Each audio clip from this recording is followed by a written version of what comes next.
Eu estou feliz de estar aqui na igreja por dois motivos. Primeiro, por participar da obra do evangelismo. Eu estava como professor de ensino religioso e fazendo meio campo ali de uma capelania não oficial na Escola Adventista de Tubarão. Como eu falei para alguns aqui, né, eu me formei em 2015 junto com meu amigo Donizete, e eu estou olhando uma cópia aqui, uma sombra do Donizete também aqui, ó. Como a gente estudou pela manhã aqui o santuário, é Ctrl+C, Ctrl+V. O Kaká é a cara do Donizete. Quando ele chegou de carro lá na frente, eu olhei assim, rapaz, é o Donizete ou o irmão dele? Vamos esperar descer aí, né? Aí comecei a olhar no detalhe, outro assim, acho que o Donizete é um pouco mais alto que o Kaká. É, Kaká, ou é a mesma coisa, a mesma altura? É? Então, eu achei que ia ver meu amigo aqui, mas ele está pregando lá na igreja do São José. E o outro grande motivo, né? Além, né, de nós podermos estar repartindo aqui o pão, né, estar aqui na igreja de Bom Retiro, através do evangelismo, né, que é um lugar que eu gostaria de conhecer há muito tempo atrás, mas olha a minha tristeza. Eu, antes de começar a teologia, comecei pedagogia.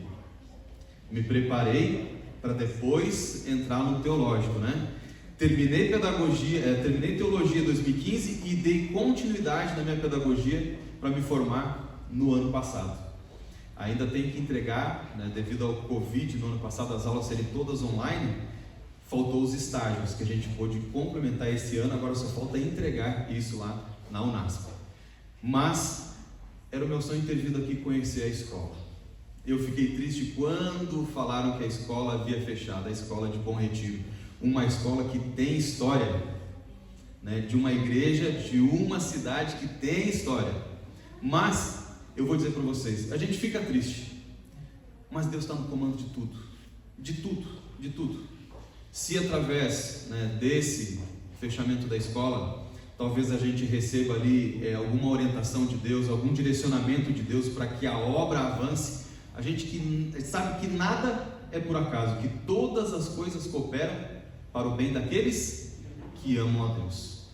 Quem sabe lá no futuro, nessa cidade crescendo cada vez mais, né, a escola não reabre. E eu vou dizer para você o caso de uma escola lá em Autônia, no Paraná. E aqui eu fiquei sabendo que alguns irmãos da igreja aqui que estão administrando, né, que continuaram com outro nome. Lá em Autônia, no Paraná, começou ou deu continuidade a escola adventista que havia fechado como Escola dos Adventistas, não Escola Adventista, viu? Escola dos Adventistas. E eu estava comportando no ano de 2011, 2012, e eu vi aquele carro de som passando. Venha estudar na Escola dos Adventistas. Aqui você vai aprender sobre o que realmente é conhecer Jesus. Aqui a sua família vai ter uma base, vai ter um acompanhamento, uma estrutura, para que tenha uma família sólida, para que você tenha fé em Deus, para que você vença os problemas, para que você entenda que você não está sozinho. Venha trazer o seu filho para um lugar que vai acompanhar a sua educação, a formação do caráter desses pequeninos. E eu assim, mas não tinha escola adventista aqui, eu não ouvi direito. Aí quando eu perguntei para o ancião, ele falou assim, não, é a Escola dos Adventistas, a gente não pode colocar o nome, mas colocamos a Escola dos Adventistas. E tocamos a escola. Aquela escola começou a crescer, que a associação logo foi lá, pois é, né? Nós queremos trazer a escola de volta, nós queremos administrar a escola. Seguinte, quando fechou a escola, vocês queriam vender o terreno. Foi nós que juntamos o dinheiro aqui, foi a igreja local que comprou o terreno e construiu, então é nosso.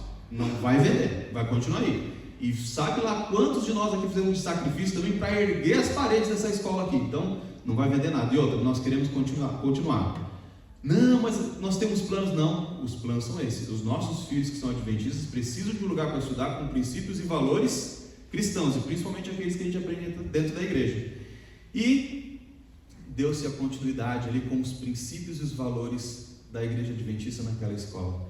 E passando os anos, né, a associação vem, a Norte Paranaense, querendo puxar de novo. Eu disse, olha, até pode, mas vamos parar com esse negócio aí de colocar um aqui, fica 2, 3 anos, depois coloca outro. A gente pode até fazer esse rodízio com os nossos diretores aqui da cidade. E com certeza vamos estar sempre à submissão, à direção da associação. Mas nós estamos dando nosso sangue aqui, nós estamos fazendo o nosso melhor aqui, não apenas pelos nossos filhos, mas também pelos filhos da nossa cidade. E queridos, a escola está lá, de pé. É uma igreja e uma escola militante ali, viu? Que leva o Evangelho, que prega o Evangelho, que vive o Evangelho. Eu não esqueço até hoje. Lá, estou dizendo aqui que seria diferente daqui, mas a gente sabe que no caso do Covid a gente tem que ter o distanciamento, número de membros reduzidos, e lá deve estar assim nesse mesmo momento. Mas quando você chegava nos cultos pela manhã, você não tinha lugar para sentar. E aí quando você levantava para ir no banheiro, você estava do lado da sua esposa, né? Você estava ali, você levantou para ir no banheiro, quando voltava tinha uma outra mulher lá, um outro rapaz sentado. Ninguém podia guardar lugar para ninguém, não. E aí tu ficava lá atrás esperando alguém dar a brecha ali para você sentar também no lugar daquela pessoa. E a esposa estava lá no fundo, você estava aqui na frente, né? Só um tchauzinho. Mas como eu estou colocando para os amigos aqui, graças a Deus eu estou aqui na cidade, estou vivo para conhecer a cidade de Bom Retiro e os irmãos aqui da cidade também. 2020, que ano, hein? 2020 lá no mês de novembro, mesmo no aniversário, eu peguei o tal do abençoado Covid aí, né? Eu peguei Covid e quase parti, meus queridos. Eu acho que com esse baque que eu tive, muita coisa veio à tona na minha vida que eu pensei assim, poxa, precisa mudar isso. A rotina de uma escola, ela é, vamos dizer assim, é bem desgastante, principalmente que eu fazia o trabalho de professor pela manhã, à tarde fazia os atendimentos pedagógicos, fazia matrícula na escola, apresentação e ainda fazia parceria com empresas, oferecia descontos, né? Tentava ir atrás de outras escolinhas para poder depois indicar a nossa escola para dar continuidade ali na educação infantil, quando aquelas eram apenas de pré, ou na educação do ensino fundamental 2, quando essas tinham até o 4º, 5º ano. Então era manhã, tarde e noite, e eu entendi que Deus queria que naquele lugar aquele fosse o ministério para a minha vida.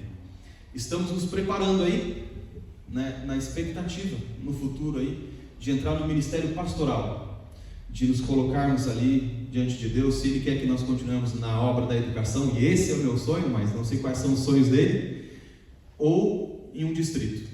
A minha esposa, nós estamos na cidade de Tubarão, vindo para a cidade da Palhoça agora. Ela vai trabalhar na tesouraria da nova escola que está sendo inaugurada ali no bairro Passa 20, acho que é esse o nome, né? Passa 20. Então nós estamos nesse processo de transição e semana que vem é a nossa mudança. Pois bem, queridos, todos sabem que o nosso evangelismo aqui começa no mês de agosto, lá pelo dia 1º ou dia 31 ali, que eu acho que é no domingo, ou dia 1º, nós começaremos nosso evangelismo. O pastor Fortes estará conosco aqui na cidade. Eu acredito que a igreja que nós vamos fazer será aqui a igreja central de Bom Retiro, que é a que comporta, acho que mais membros, né? E talvez a gente veja assim, pelo número de pessoas que virão das outras igrejas na região, tá? Rio Rufino, Alfredo Wagner, Imbuia, Vidal Ramos, todo o distrito, talvez a gente faça aí uma transmissão. O Gil está aqui, né, preparando tudo, né, Gil, já ali afinadinho, para que logo a gente possa estar colocando ali essa estrutura.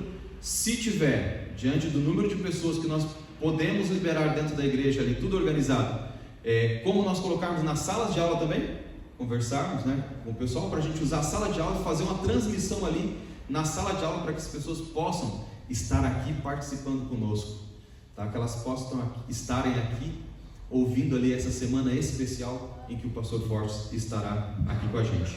Todos nós precisamos, né, de um momento, de uma virada na nossa vida.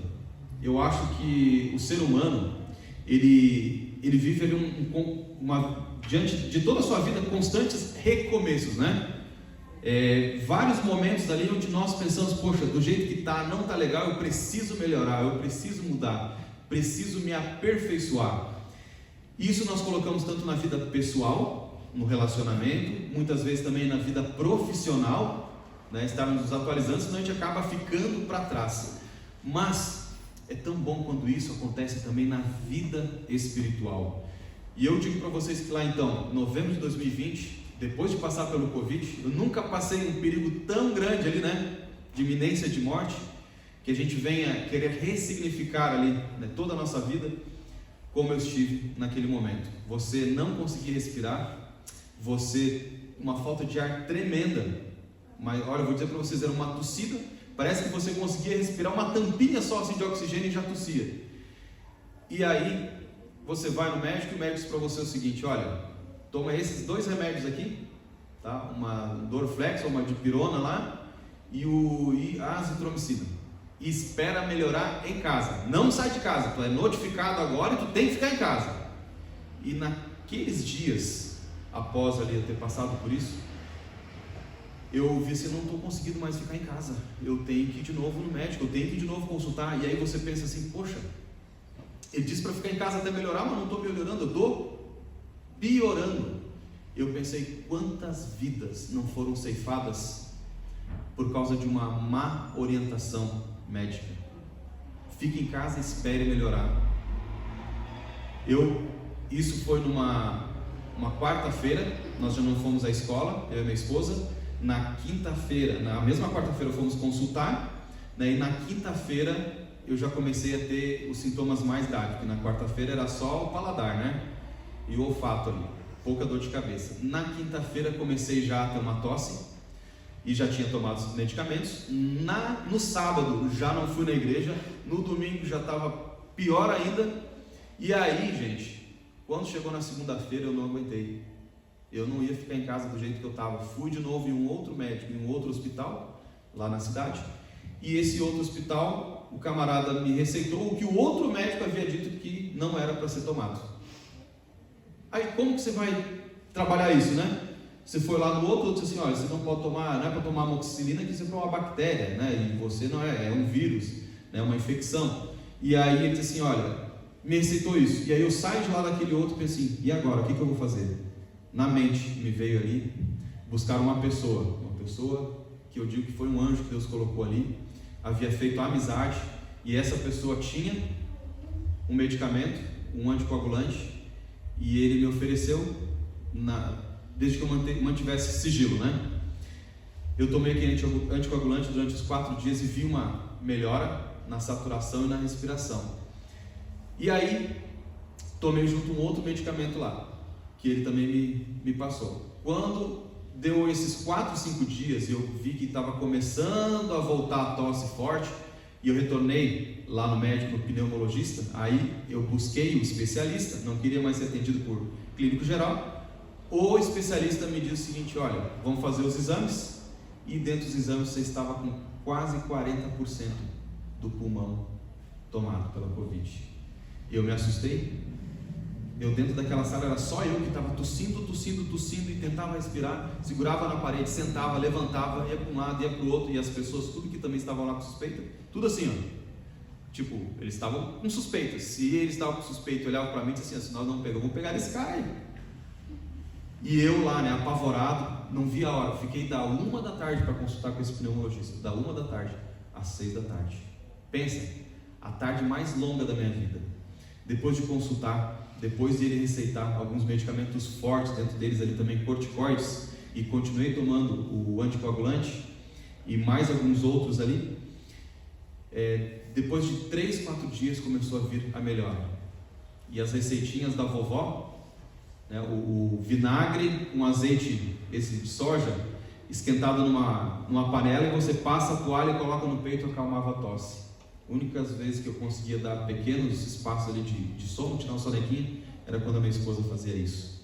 E queridos, depois de vencer, de imaginar que naquelas noites que eu estava vivendo, parecia que ia ter uma parada cardíaca, por não conseguir mandar oxigênio para o meu corpo, eu comecei a pensar em tudo na minha vida, cada dia da minha vida, cada oportunidade talvez que eu tive, ou cada situação que eu estive onde eu vi a mão de Deus, o cuidado de Deus, mas muito mais ainda, das oportunidades que Ele coloca para nós diariamente, de nós sermos luz, de nós sermos sal na terra, de nós compartilharmos o amor de Jesus, de compartilharmos a palavra de Deus para essas pessoas ou para outras pessoas.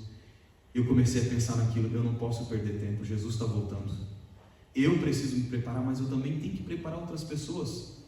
Jesus, primeiramente, Ele quer me salvar, e depois Ele quer me usar, mas me usar para ser um canal de bênção na vida de outras pessoas, para levar essa mesma esperança que eu tenho, que por mais que a gente venha passar pelo vale da sombra da morte, nós não tenhamos medo, porque nós sabemos que a morte não é tudo. Nós temos esperança em um Deus que morreu, mas ressuscitou, e a nossa alegria e esperança está na sua ressurreição, porque assim como Ele ressurgiu da morte, Ele tem poder sobre ela para nos dar a vida que a Ele pertence. Faz uma semana eu pedi oração aqui, eu perdi meu tio, o irmão mais velho da minha mãe. Pode colocar para nós, Cacá. O nome dele era Renato. Vamos ver se eu consigo aqui. Eu acho que não vai dar. Você vai passar para nós aí, Cacá. Eu vou te dando um joinha aí, você passa para nós, tá? Pode passar aí. Amigos, diante de tantas histórias, eu coloquei algumas aqui para a gente lembrar de que quando Jesus ele passava na vida das pessoas, tudo transformava. A vida dessas pessoas não continuou a mesma depois de Jesus ter passado na vida delas. De Lázaro, Zaqueu, Bartimeu. Eu acho que aqui eu tenho pelo menos um laser aqui, ó. Bartimeu, Maria Madalena, que estava para ser morta apedrejada, a mulher samaritana, o paralítico de Betesda, o menino da mão aleijada, o servo do centurião romano, o filho da viúva de Naim, o paralítico de Cafarnaum, os 10 leprosos, a filha de Jairo, a sogra de Pedro, os endemoniados, o próprio Lázaro, né? Também aqui Jesus citou o filho da viúva de Naim. Queridos, onde Jesus estava, tudo mudava. Jesus dava sentido à vida. Jesus dava ali uma luz para aquelas pessoas, talvez por coisas que elas não conseguissem compreender, porque muitas vezes o que a gente vê com esses olhos que Deus nos deu nos traz dor, muitas vezes nos dá nojo, nos dá vergonha, até mesmo de nós mesmos, nossas atitudes, né? Quando nós olhamos para nós mesmos. Mas o que Jesus queria mostrar para essas pessoas é que elas poderiam ser restauradas à imagem e semelhança daquele que os criou. E ele estava ali, o Messias, o Criador de tudo, aquele do qual a mulher samaritana esperava e buscava adorar, mas de uma forma que não era a mesma dos judeus, e eram julgados ali pelos judeus, e buscavam, esperavam o Messias. E lá na história da mulher samaritana você vai ver ali que nós esperamos realmente o Messias, e Jesus diz: sou eu quem falo convosco, com vocês. Jesus se apresenta para ela como o Messias, e aí chega um momento, ele aparece os discípulos, e o que acontece? Parece que a história termina ali, mas não, aquela mulher ela se tornou uma missionária, ao falar para aquelas pessoas que conheciam da vida dela, e ela começou a pregar o Evangelho, e depois as pessoas olham para ela e dizem assim: olha, hoje nós compreendemos e entendemos quem Ele é, não pelo que você nos disse, mas porque nós ouvimos diretamente da boca dele. E sabe, queridos, eu falei para vocês que nós precisamos, todo ser humano parece que ele anseia por uma mudança espiritual, uma mudança nas suas vidas. Você está aqui hoje, talvez você seja adventista de berço, talvez você ainda nem seja adventista, nós temos visitas aqui, mas todo ser humano ele anseia por uma mudança, por algo que traga felicidade, alegria, satisfação. E você já experimentou colocar um sapato novo, um terno novo? Esse aqui não, esse aqui já é velho, né? Mas imagine, tem gente que fica feliz até com um penteado novo. É ou não é? Pintou o cabelo, foi no salão, a mulher já sai de lá, ó, feliz da vida. E os homens, né? Vão lá, corta o cabelo, faz a barba, olha para a mulher e ainda diz assim: ei, tão bonito? E ela deve pensar: a mesma cara de ontem. Tá bonito, tá, né? Tá lindo, né? É a mesma carinha. Mas a gente vê que a pessoa está com uma autoestima diferente. Por quê? Ela fez algo diferente, resultado diferente. Para ela, então, já dá uma alegria ali, né? Momentânea, quem sabe. Mas, quando nós experimentamos uma vida com Cristo, um andar com Cristo, conhecer a Jesus, amar a Jesus pelo que Ele é, pelo que Ele fez e representa na nossa vida, eu acho que aí nós começamos a dar sentido à razão de nós existirmos, a razão de nós estarmos aqui, que é somente pela graça dEle. Se nós pudéssemos ver em cada situação que nós já nos colocamos, que demos trabalho para os anjos aí, demos trabalho para os anjos, de proteção, de provisão, de cuidado. Se a gente pudesse ver com os nossos olhos espirituais, aquele primeiro que nossos primeiros pais perderam, Adão e Eva, quando viam os anjos e viam a face de Deus, nós viríamos que nesse momento aqui, nós estamos aqui na casa de Deus, nossos anjos estão aqui com a gente. Mas lá fora, quando nós saímos, os anjos do inimigo, eles estão lá querendo nos derrubar. A única forma que eles têm de atingir a Deus, deixar Deus triste, é quando Ele quer e consegue ferir a mim e a você. E sabe, queridos, esse nome que eu falei para você, Renato, o meu tio se chamava Renato, teve uma filha fora do casamento chamada Renata. O meu tio, ele foi quase que um Saulo, se transformou num Paulo. Ele tinha pouco conhecimento da palavra de Deus e teve uma vida desregrada quando jovem.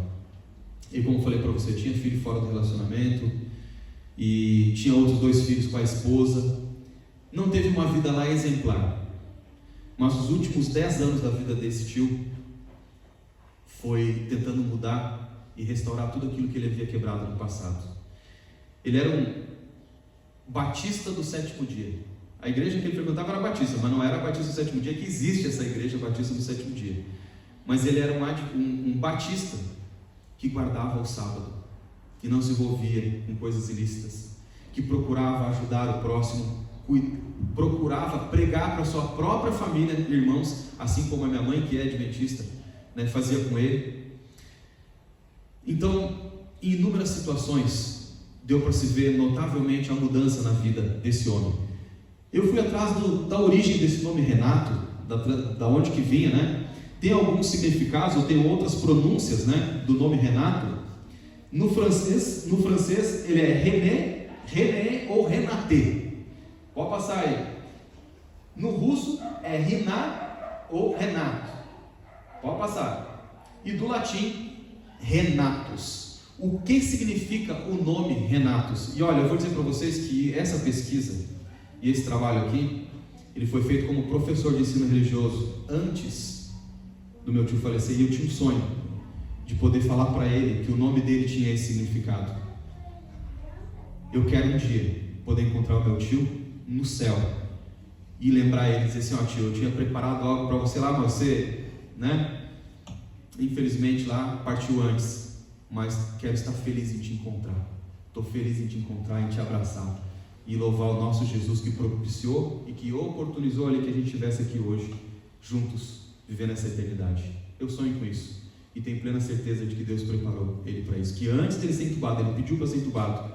Ele disse: não, eu estou tranquilo, só fala para a Suelen e para o Mateus e para a Renata que nós temos encontro. Se eu partir dessa, nós temos encontro, e manda eles preparar. A mesma coisa que a minha vozinha, antes de eu me tornar adventista, minha mãe, toda a família dos que são, ela disse para minha mãe: te prepara, um dia a gente vai se encontrar. O nome Renatus, ele deriva dos primeiros cristãos convertidos, aquelas primeiras pessoas depois da morte de Cristo que eram alcançadas pelos discípulos, depois foram alcançados pelos outros cristãos ali que a gente vê na história de Atos, aqueles que eram discípulos ali de João Batista, como Estevão, também foi um discípulo de João Batista e depois também acompanhou os discípulos ali nas pregações. E a gente vai ver que ao longo dos evangelhos e também ali do Novo Testamento, Jesus alcançava pessoas. Cada uma daquelas pessoas que nós mostramos aqui, ela se tornou ali um mensageiro, um obreiro. Ela começou a viver o CRM que nós usamos na igreja, a comunhão, o relacionamento e a missão, depois de ter a vida transformada. Então, o que significa Renatus? Re significa de novo e natus, nascido. Significa aquela pessoa que nasceu de novo. Pode passar para nós, Cacá. Renatus tem o sentido de nascido novamente ou renascido. Pode passar. O primeiro relato de um nome Renato na história, ele vem de um homem chamado Renato de Sorrento. E ele veio dessa província, dessa localidade, que é um vilarejozinho nessa cidade de Sorrento, na Itália, Ele seria um mártir lá do século V. Seria o primeiro Renato. Tem algum Renato aqui, não? Hoje? Tem alguém que conhece algum Renato? Levanta a mão aí. Então, você já pode agora Você já tem um link para falar com essa pessoa, de falar do amor de Cristo, para falar aí sobre o Evangelho, falar sobre a salvação e a graça de Cristo. Você já tem um link ali para começar um diálogo de algo espiritual com essa pessoa. Se ele não é adventista, não é cristão, mas que você possa, quem sabe, começar um estudo bíblico com essa pessoa. Então, pode passar para nós, Cacá. Essa aqui seria a cidadezinha, na verdade o vilarejo ali, ó, Via San Renato, lugar ali onde ele cresceu, onde ele viveu, onde testemunhou do amor de Cristo, onde ele experimentou essa mudança na sua vida. E ainda tem essa capela que aparece aqui, ó, ela está totalmente tomada hoje ali, né, pelo mato. Aqui é uma imagem mais antiga, né? Talvez tivesse ainda sido cuidada, limpa ali, para manter pelo menos ali as estruturas, né? E aqui nós vemos ela já totalmente ali coberta. Pode passar para nós, Cacá. Nós vamos agora abrir a Bíblia. Antes disso, feche seus olhos novamente. Nós vamos conversar com Deus, pedir aqui novamente, não que Ele não esteja conosco desde a primeira oração que nós fizemos aqui, não desmerecendo a oração daqueles que, né, colocaram desde a escola sabatina, mas é sempre bom falar com o nosso Pai. É sempre bom nós buscarmos auxílio e direção daquele que é infinitamente superior a nós, tem mais inteligência do que nós, é mais capaz do que nós, é mais sábio do que nós. Então, para que Ele possa, nesse momento, estar falando ao meu e ao seu coração. Feche seus olhos. Querido Deus e bondoso Pai, ainda na Tua presença, Paizinho, nós vamos te pedir aqui a presença do Teu Santo Espírito, para que Ele possa, Pai, falar aos nossos corações através da Tua palavra. Esteja conosco nessa manhã, abençoe cada lar aqui representado, e aquelas pessoas, Senhor Deus, que não puderam vir à igreja também, esteja com cada uma delas, para que elas possam, Senhor Deus, sentir-se abraçadas, cuidadas por esse amor e essa graça que o Senhor tem por nós. Nos abençoe e seja conosco em nome de Jesus. Amém, Senhor. Amém. Eu peço que você abra a sua Bíblia no livro de João, no capítulo 3. João, capítulo 3. Talvez você conheça e lembre dessa história. João 3, do 1 a 15, fala do encontro de Jesus com uma pessoa chamada Nicodemos, tá? Nicodemos, né, talvez ali alguns lembrem, ele fazia parte do Sinédrio, né? É como se nós tivéssemos ali uma estrutura dentro da cidade de Jerusalém e nas cidadezinhas ao redor, que funcionasse como uma subprefeitura, ou ali uma grande prefeitura e subprefeituras, onde você tinha também um líder, tá, dessa sinagoga, desse sinédrio, que tinha ali o poder de decisão tanto na vida política como também na vida religiosa das pessoas. Olha só, e a gente sabe, né, pelo que as profecias nos apontam ali para o futuro, da união do poder político e o poder religioso, o perigo que isso tem. Passa para nós aí, Cacá. Quem era Nicodemos? Nicodemos, o nome Nicodemos, ele vem ali do grego Nike. Alguns têm aí, né, uma marca de esporte, né, se chama Nike, que significa vitória, e Demos significa povo. Pode passar para nós, Cacá. Então, o nome de Nicodemos, ele tem o significado, dá o sentido ali de vitória para o povo, ou povo vitorioso. Pode passar para nós. Ele era membro do famoso Sinédrio, tá? Que era um conselho judaico ali que administrava tanto em Jerusalém como os arredores. Passa para nós. Que significa, o Sinédrio, né? Assembleia. Eles tratavam seus membros tanto de assuntos religiosos como também assuntos políticos, né? E quantos membros esses sinédrios possuía? E qual dos sinédrios, como eu falei para vocês, de Jerusalém e arredores, qual desses sinédrios participava Nicodemos? Olha só, nós tínhamos os pequenos, tá? Que existia ali um líder e 22 componentes, e esses eram vários, né? Existiam vários pequenos sinédrios ali em toda a região da Judéia, né? Em Jerusalém e confins ali, né? Olha só, a grande corte que ficava em Jerusalém era essa daqui do qual Nicodemos participava. Ela também tinha ali um líder. Pode passar para nós, Cacá? Ó, tinha também um líder, e esse líder comandava o sinédrio, mas o poder de voto era de todos. Todos ali tinham que decidir unanimemente como se fosse hoje a nossa Câmara de Deputados aí, né, federal, até estadual aí, né, como também o nosso Senado aí. Eles tinham o poder de decidir sobre a vida das pessoas, e a gente sabe que isso pode lá no futuro e vai implicar na nossa liberdade religiosa também. Então, queridos, Nicodemos tinha poder sobre a vida das pessoas, mas por ser um conselho judaico, ainda se mantinham-se o quê? Os princípios da palavra de Deus. E Nicodemos era uma pessoa, talvez a par dos demais membros do Sinédrio. Nicodemos era uma pessoa sincera de coração, que buscava a Deus.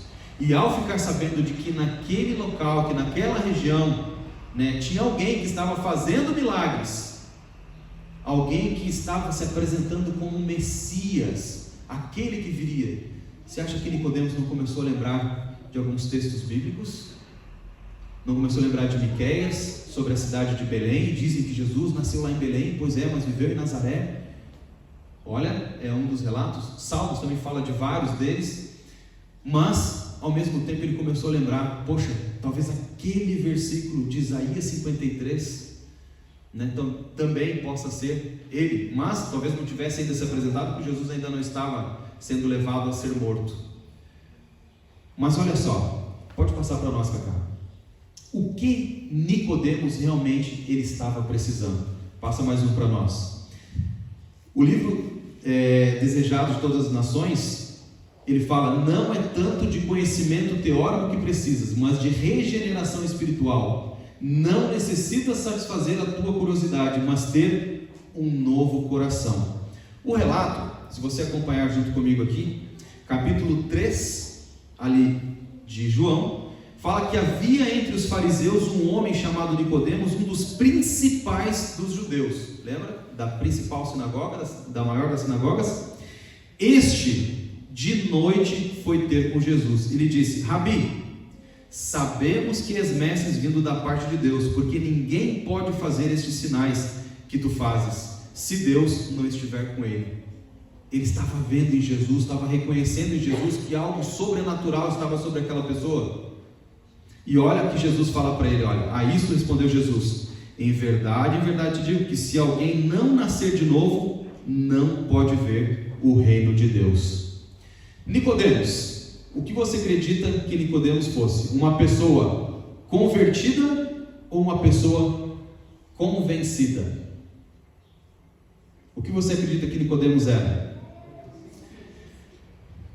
O judeu naquela época, vamos dizer que podemos trazer um pouquinho para hoje ainda, aguardava o Messias, mas não aguardava da forma com que o Antigo Testamento e as profecias estavam anunciando.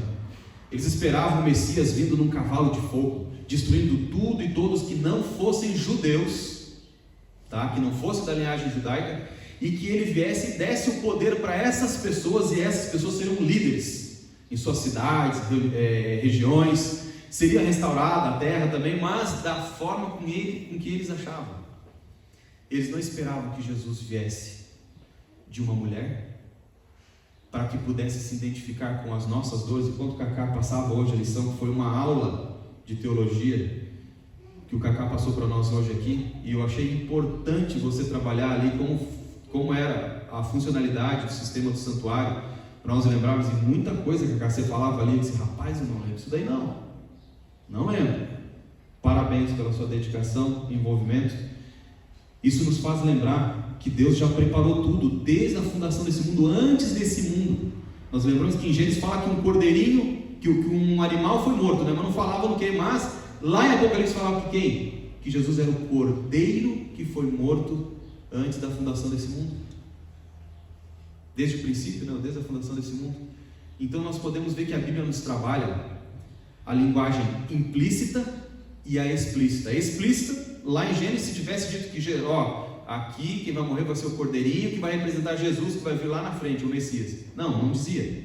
Ela dizia que ali foi um animal, foi morto. Mas lá em Apocalipse a gente descobre que esse animal era um cordeiro, e que esse cordeiro representava quem? Jesus. Então essa é a mensagem implícita. Você tem que estudar o texto, compreender o texto, juntar informações para se chegar a uma conclusão.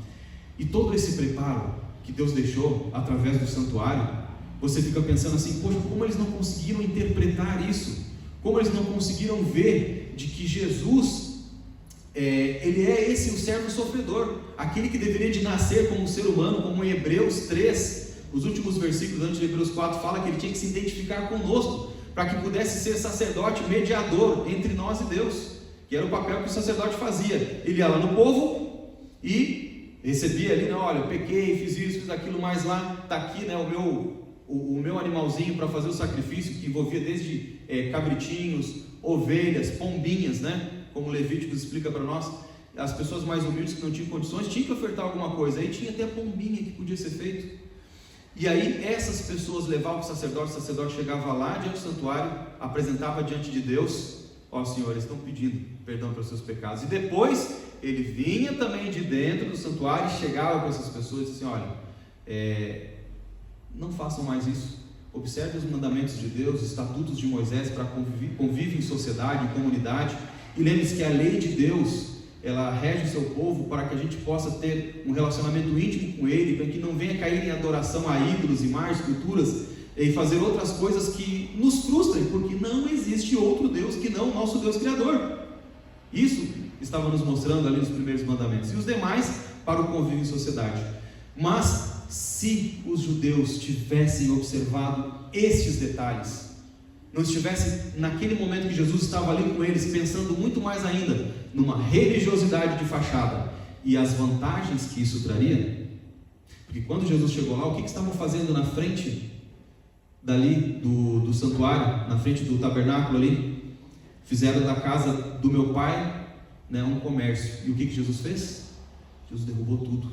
Eles estavam vendo que aquele comércio que existia ali realmente não tinha aquele sentido de realmente trazer para as pessoas a expectativa do perdão dos seus pecados. Aquelas pessoas realmente estavam buscando a Deus para poder buscar a sua salvação ou ter uma mudança na sua vida. Mas ele via que também por trás de cada vendedor, cada pessoa que estava ali, estava a ganância de alguns, muitas vezes colocando sobrepreço dos animaizinhos que poderiam ser ofertados. Simplesmente é virado o comércio. Eu pergunto para vocês hoje, muitas religiões não se assemelham a isso? Não se assemelham?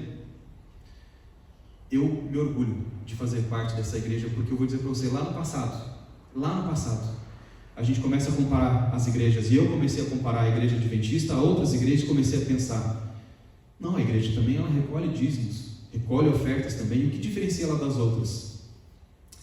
A igreja adventista você vê aonde os recursos estão entrando, a porcentagem adequada que fica na igreja para investimento e manutenção, que muitas vezes não chega nem a ser o suficiente. Alguns irmãos têm que botar a mãozinha no bolso para poder ajudar e fazer a reforma, o investimento que a igreja precisa, a casa de Deus precisa. Mas você vê no resultado através da Novo Tempo, da ASA, da ADRA e tantos outros serviços sociais, o evangelho sendo espalhado, anunciado a todo mundo, e quando você recebe, depois de você fazer a sua oferta, o seu dízimo, você recebe ali o comprovante, o recibo daquilo que você doou, daquilo que você entregou para Deus. Eu pergunto, qual outra igreja faz isso? Outras igrejas não fazem porque elas estão interessadas simplesmente no dinheiro das pessoas e não nas pessoas. E ainda digo, tem muitas outras igrejas, outras religiões que também estão buscando a Deus com sinceridade. Como Jesus diz, há outras ovelhas em outros apriscos. E aqueles 7 dias, Cacá, que nós estaremos indo para as mansões celestiais, aqueles que nunca guardaram um sábado aqui, enquanto estiveram aqui conosco, na ida para abraçar o nosso Jesus, o nosso Redentor, vão guardar este sábado, antes de entrar na eternidade. Amigos, Nicodemos, ele era uma pessoa ainda convencida, talvez pelo status, pela ocupação que ele tinha. O líder judaico chegou à conclusão de que Jesus era mesmo o Messias, por tudo aquilo que ele estava vendo. João 3, 1 a 15, agora eu vou diante desse diálogo que Jesus teve agora com Nicodemos, se você puder acompanhar, capítulo 3, versículo 3, onde eu já li. Jesus respondeu: em verdade te digo que se alguém não nascer de novo, não pode ver o reino de Deus. Perguntou-lhe Nicodemos: Como pode um homem nascer sendo velho? Pode porventura, né, nascer ali ou voltar ao ventre da sua mãe? Pode passar mais um ali, né? Esse seria o primeiro slide. Volta um ali para nós, Cacá. Olha só, imagina essa cena. Volta um para nós ali. Cena 1. Jesus ali falando com Nicodemos, tentando explicar para Nicodemos o seguinte: Nicodemos, se você não nascer de novo, você não poderá ver o reino de Deus. Nicodemos naquela hora deu um curto-circuito na mente dele, assim: nascer de novo, eu já nasci, eu vou voltar para o ventre da minha mãe. Ele disse: não está encaixando isso daí, Jesus, que negócio é esse? Explica melhor para mim. Aí, mais um slide aí, cena 2. Como pode um homem nascer sendo velho? Eu já tenho 50, 60, 70, 80, 90 anos, como a gente viu agora lá no Amazonas, não sei se era Sebastião, seu Sebastião com 90 anos, desceu as águas do rio Xingu para nascer de novo. Amém? 90 anos, gente, nunca é tarde para você nascer de novo. E agora Nicodemos ali: posso voltar? Como que eu vou voltar para o ventre da minha mãe? Mais um slide aí, Cacá. Olha, Jesus, ele fala para ele: é necessário você nascer de novo. E olha comigo aqui o versículo 4. Perguntou Nicodemos: como pode um homem nascer de novo sendo velho? Pode porventura voltar ao ventre materno e nascer uma segunda vez? Respondeu Jesus: em verdade te digo, quem não nascer da água e do Espírito não pode entrar no reino de Deus. O que é nascido de carne é carne, e o que é nascido de Espírito é Espírito. E aí Jesus afirma no versículo 7: não te admires de eu te dizer, importa-vos nascer de novo. Amigos, quero que você abra sua Bíblia também lá em Gálatas capítulo 5. Gálatas capítulo 5. Olha aqui que Gálatas nos fala desse paralelo. Antes de nós lermos ali o contraste entre as obras da carne e as obras do Espírito, olha comigo versículo 16. Gálatas 5, versículo 16. Digo, porém, andai no Espírito e jamais satisfareis a concupiscência da carne. Porque a carne milita contra o Espírito e o Espírito contra a carne, porque são opostos entre si, para que não façais o que porventura seja do vosso querer. Mas se sois guiados pelo Espírito, não estáis sobre a lei. Aqui, Paulo, ele está falando ali para essas pessoas que as coisas espirituais e as coisas carnais são opostas. Elas não se misturam, elas não se batem, tá? Existe uma tensão entre elas, uma puxa para um lado, outra puxa, né, ali o sentido contrário. Talvez você lembre de um sermão de um pastor que para mim, desde a minha infância, falava diretamente ao coração, pastor Alejandro Bulhon. Você lembra? Quantos conhecem aí o Alejandro Bulhon? Já ouviram algum sermão do Bulhon? Se não ouviu, dá tempo ainda, viu? Olha só, ele dizia que a nossa vida é como se nós tivéssemos dentro de nós 2 leões famintos. Um leão da vida espiritual e o outro das coisas carnais. Um que nos leva ali ao que nós vamos ler aqui das obras da carne, e outro das coisas que nos elevam a Deus, um relacionamento com Deus. E aquele que você mais alimentar nessa luta é o que vai vencer. Qual que você tem alimentado na sua vida? O leão espiritual ou o leão carnal? Olha o que ele explica sobre as coisas da carne. E agora nós vamos entender o que Jesus está dizendo para Nicodemos ali: aquilo que é nascido da carne é carne, e o que é nascido do Espírito tem essa mudança na sua vida. Você consegue ver ali, é de forma palpável, tá? Você consegue ver a mudança nas atitudes, comportamentos, palavras, ações dessas pessoas. Olha lá, ora, versículo 19, capítulo 5, versículo 19. Ora, as obras da carne são conhecidas e são prostituição, impureza, lascívia, idolatria, feitiçarias, inimizades, porfias, ciúmes, iras, discórdias, dissensões, facções, invejas, bebedices, glutonarias e coisas semelhantes a essas, a respeito das quais eu vos declaro, como já outrora vos preveni, que não herdarão o reino de Deus os que tais coisas praticam. É forte? Lembra? Herdar o reino de Deus? O que Jesus está dizendo para Nicodemos, o que você precisa fazer para herdar o reino de Deus, o que você, se você não nascer do Espírito, você não vai para lá. Olha agora, quais são os frutos do Espírito, ou o que Deus espera que nós colocamos como mudança na nossa vida, como um objetivo, que Tiago fala, algo que seja puro, louvável, agradável a Deus, que tenha bom grado. Olha só, os frutos do Espírito primeiro deles, começa com o principal deles, amor, alegria, paz, longanimidade, benignidade, bondade, fidelidade, mansidão, domínio próprio, e contra essas coisas não há lei. E eu pergunto para vocês, primeiramente, todas essas coisas, em quem você encontra? Amor, alegria, paz, longanimidade, principalmente. Porque se fosse pelos nossos pecados, pelo que a gente vive diariamente, a forma que a gente leva a nossa vida, se Jesus não fosse longânimo, Ele já teria voltado. E eu pergunto, como estaria a minha e a sua vida? Amigos, tudo isso só pode vir de Deus, de alguém que é superior a nós, muito mais inteligente do que nós.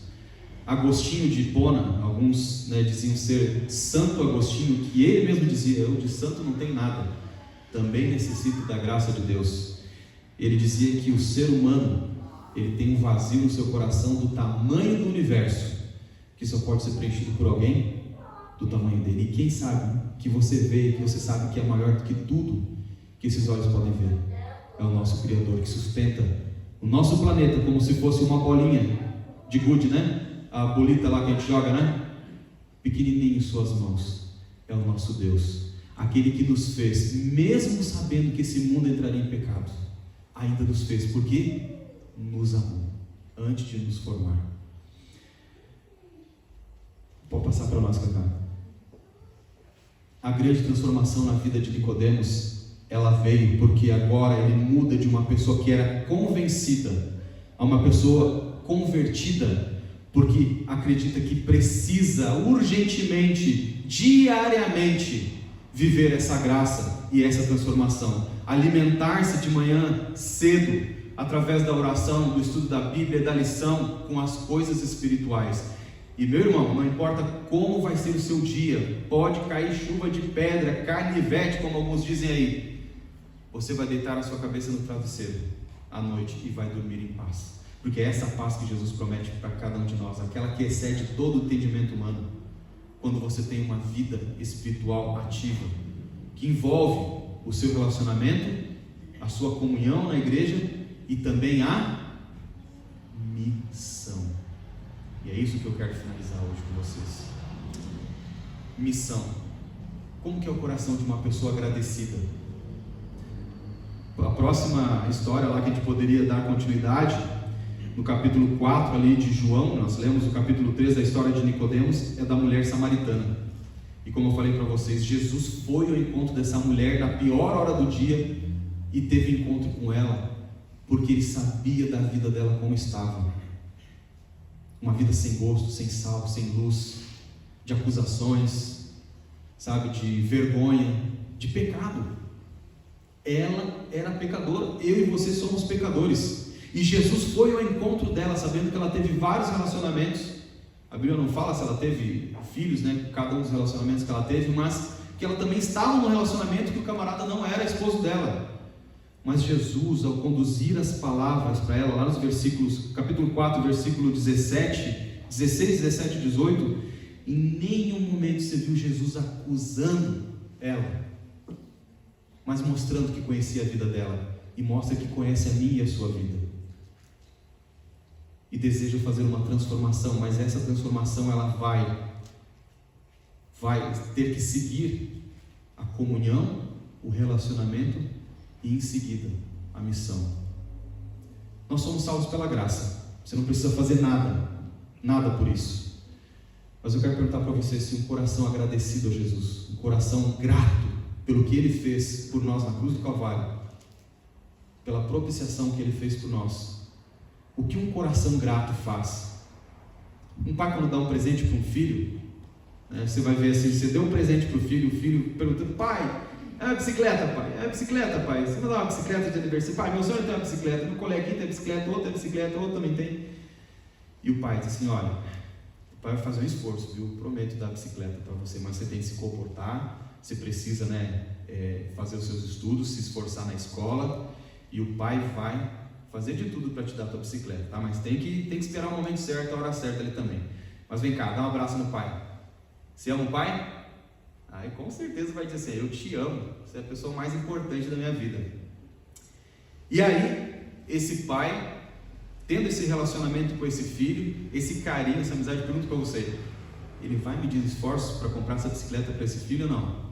Carinhoso, amoroso, que você sabe que também teria responsabilidade de cuidar, né, e zelar talvez por essas bênçãos que nós recebemos de Deus.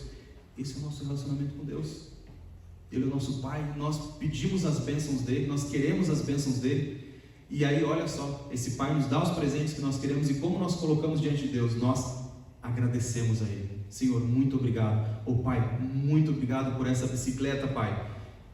E vai lá e dá um abraço gostoso nesse Pai. Muito obrigado, Pai, eu te amo, te amo, te amo. Tu é o melhor Pai do mundo. Você pode ver em um diálogo de uma criança com o pai dessa forma? E aí, meus queridos, no nosso relacionamento espiritual com Deus, das bênçãos de Deus, da nossa vida cristã, eu vejo quando nós reconhecemos que o maior presente que nós vimos Deus dar para cada um de nós é a vida de Jesus, o amor de Jesus, a cruz de Cristo, ou o sangue de Cristo para nos remir dos nossos pecados. O maior presente de Deus está ali na cruz do Calvário. O que eu faço para agradecer esse Pai? Eu posso fazer uma oração? Posso e devo fazer uma oração, mas também eu acredito que uma pessoa que transborda do amor de Cristo, da graça de Cristo, ela não vai querer ficar com aquilo só para ela. Ela vai também querer levar isso para quem? Para quem não conhece e ainda não tem um relacionamento, uma amizade com Jesus. Uma pessoa que ainda não conhece Jesus profundamente e que não sabe do que Ele é capaz de fazer. De mostrar que Jesus, a primeira coisa que Ele quer é o nosso coração. Não quer o teu dinheiro, não quer o teu dízimo, a tua oferta. Isso vem depois, quando você compreende de que a igreja precisa avançar, a obra missionária precisa ir em lugares para anunciar que Jesus vai voltar, e você não pode ir nesse lugar porque você tem seu trabalho, sua família, mas você pode ajudar com um pouquinho, e outro vai ajudando com mais um pouquinho, e outro com mais um pouquinho, e através dos dízimos, das ofertas, isso vai alcançar pessoas que talvez nunca ouviram falar ainda de Jesus. Isso é gratidão. E sabe, queridos, pode passar para nós ali, Cacá, eu vou finalizar aqui. No finalzinho de João capítulo 3, nós vimos, Jesus se revelou ali para Nicodemos. E Nicodemos, a irmã White fala que ele estava lá diante daquelas pessoas que estavam vendo Jesus ser erguido na cruz. E ao ver Jesus erguido na cruz, olha o que Jesus falou para ele antes de morrer. Eu acho que está meio vermelho ali, não dá para ver, mas eu vou ler para você aqui, ó. Vamos lá. Versículo 14. Olha só: e do modo por que Moisés levantou a serpente no deserto, assim importa que o Filho do Homem seja levantado, para que todo o que nele crê tenha a vida eterna. E aí vem o famoso João 3,16 depois: porque Deus amou o mundo de tal maneira que deu o seu Filho unigênito, para que todo aquele que nele creia não pereça, mas tenha a vida eterna. Nicodemos agora olhando Jesus pendurado na cruz. Aqui está o texto, né? Nicodemos olhando Jesus pendurado naquela cruz, lembrando das palavras dele, de como foi erguida a cruz no deserto, e agora ele entende: não tem como esse não ser realmente o Filho de Deus. E Nicodemos, alcançado por Cristo, a irmã White fala que Nicodemos teve uma vida de anunciar ali a vida de Jesus e que Jesus retornaria, mas usou da sua influência e também usou dos seus bens financeiros para poder levar o Evangelho. Eu acho que temos mais um slide. A vida cristã não é uma modificação ou melhoramento da antiga, mas uma transformação da natureza. Você preencha essa pesquisa porque Jesus alcançou você. E essa é uma forma que a igreja tem, os projetos evangelísticos. Eu vou dizer para vocês, eu fui uma vez numa tenda e o pastor Bulhon pregou no Parque dos Trabalhadores, lá na cidade de Pelotas. E quando eu vi aquele homem pregando, eu comecei a me sentir o pior dos pecadores ali, né? Mas quando ele foi finalizando o sermão, e ele foi falando sobre essa vida que Deus oferece, uma vida diferente, uma vida de mudanças, mas uma vida de alegria, eu vou dizer para vocês, quando eu estava fora da igreja, e eu fui, não era adventista ainda, eu não imaginava um dia de ter uma faculdade, não me imaginava um dia casado, constituindo ali uma família. Eu vou dizer que a gente vivia que nem um cavalo, né? Com aquele cabeça, aquele tapa-olho dele aqui, que não enxergava o horizonte. Mas quando você entra nessa igreja, a igreja que Deus cuida na terra, como a sua igreja remanescente, você vai ver que Deus ele pode fazer da sua vida uma vida transformada, uma vida de bênçãos. Quando ele reconhece que esse pecador está sendo um bom administrador das suas bênçãos, para derramar essas bênçãos na vida de outras pessoas. Deus ele quer te usar para que você também seja um canal de salvação na vida do seu amigo lá no trabalho, do seu vizinho, do pai, da mãe, do filho. E eu vou perguntar aqui para você, talvez você tenha no seu coração o nome de alguém que você queria ver no céu, você deseja muito ver no céu, alguém que você ama, mas talvez você tenha medo, ou vergonha, ou talvez nunca entrou numa abordagem. Lembra que você tem uma agora aqui para conversar com o Renato, viu? Mas você não tem ali talvez uma abertura para conversar com essa pessoa e oferecer estudo bíblico para ela. Eu quero estar aqui com você para ajudar você a fazer isso. Eu quero que você coloque o seu nome, coloca aí se você já está dando algum estudo bíblico, só anota ali, mas coloca o seu nome, a igreja a qual você pertence aqui e também o seu contato. Preciso do seu número de celular ali, ok? Coloque o número de celular. Eu tenho certeza que tem pessoas que você ama e que você gostaria de fazer esse convite do estudo bíblico, mas não tem o link ali, a entrada para fazer esse convite. E eu quero dizer para você que eu posso fazer essa visita e dizer, olha, eu estou aqui porque uma pessoa se preocupa tanto com você, que ama você, quer ver você no céu. E essa pessoa, ela gostaria de oferecer para você um estudo bíblico, um estudo da Bíblia. Então, se você tem alguém e deseja que a gente faça a visita para convidar essa pessoa para estudar a Bíblia, coloca aí, tá? E passa para nós. Outra coisa, se você já está estudando a Bíblia com alguém, tá? Coloca também seu nome e tem ali a opção para você marcar, já estudando estudo bíblico, ou estou fazendo estudo bíblico, você coloca ali quais opções que você tem ali, responda, tá? Tem uma última questão aí, deixa eu pegar só um seu aqui, Ju. Você pegou não? A última aqui, ó. Você gostaria que a equipe de evangelistas ajudasse com os seus estudantes da Bíblia? Aí você coloca ali, se você deseja, e eu vou pedir para vocês com muito carinho. Eu gostaria muito de estar com você nesses estudos. Então, marca lá para a gente poder fazer esse trabalho e auxiliar essas pessoas, principalmente, a tomar a decisão de estar ao lado de Cristo. Todos os dias as pessoas tomam decisões que muitas vezes colocam elas ali em perigo, né?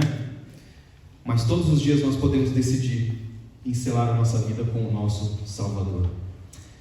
Então, queridos, preencha e depois lá na saída, você pode entregar lá depois a caneta e o papelzinho também, ok? Você entrega os dois lá. Eu espero que Jesus ele te use, tá? Porque primeiramente ele te alcançou e quando ele te convidou nessa manhã, já foi uma batalha para você vir aqui hoje por causa do frio. Mas você veio aqui e as portas dessa igreja estavam abertas pela graça de Deus. Sinta as portas dessa igreja abertas como um abraço de Cristo ainda a você. Um abraço dele cuidando de você, porque é o que ele deseja para você e para a sua família.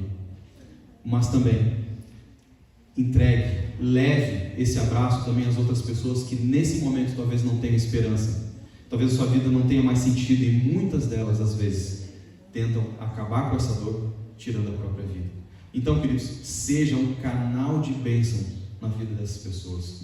Eu convido você a cantar comigo, todos de pé, para nós finalizarmos, o hino 502, para nós finalizarmos aqui. Amém?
Querido Deus e bondoso Pai, muito obrigado, Senhor, porque nós podemos sentir aqui, ó Deus, a presença do Teu Santo Espírito, falando ao nosso coração, falando, Senhor Deus, através da escola sabatina e através, ó Deus, dessa mensagem que nos mostra, ó Pai, que importa-vos que nós nasçamos de novo, mas nasçamos no Teu reino, ó Pai, com as coisas espirituais, com as coisas que nos aproximam de Ti. Nos ajude, Senhor Deus, a fazer as escolhas certas. Nos ajude, Senhor Deus, a quebrar o nosso coração, que é um coração de pedra, e nos dá, Senhor Deus, ali um coração de carne. E assim, Senhor Deus, como gratidão ao serviço que o Senhor fez na nossa vida, Senhor Deus, a tudo que Jesus fez por nós na cruz do Calvário, nós possamos demonstrar essa gratidão também, ó Pai, levando outras pessoas aos Teus pés, levando essa luz e esperança, ó Deus, àquelas pessoas que hoje estão muitas vezes em trevas. Nos abençoe, ó Pai, faça de nós ali, Senhor Deus, ferramentas nas Tuas mãos, e que nós possamos, talvez, Senhor Deus, ainda nessa vida, ver os resultados, ó Pai, do nosso esforço, da nossa dedicação e da nossa gratidão também a Ti, com essas vidas transformadas e seladas também através do batismo. Tudo isso nós te pedimos e agradecemos pelos méritos de Jesus.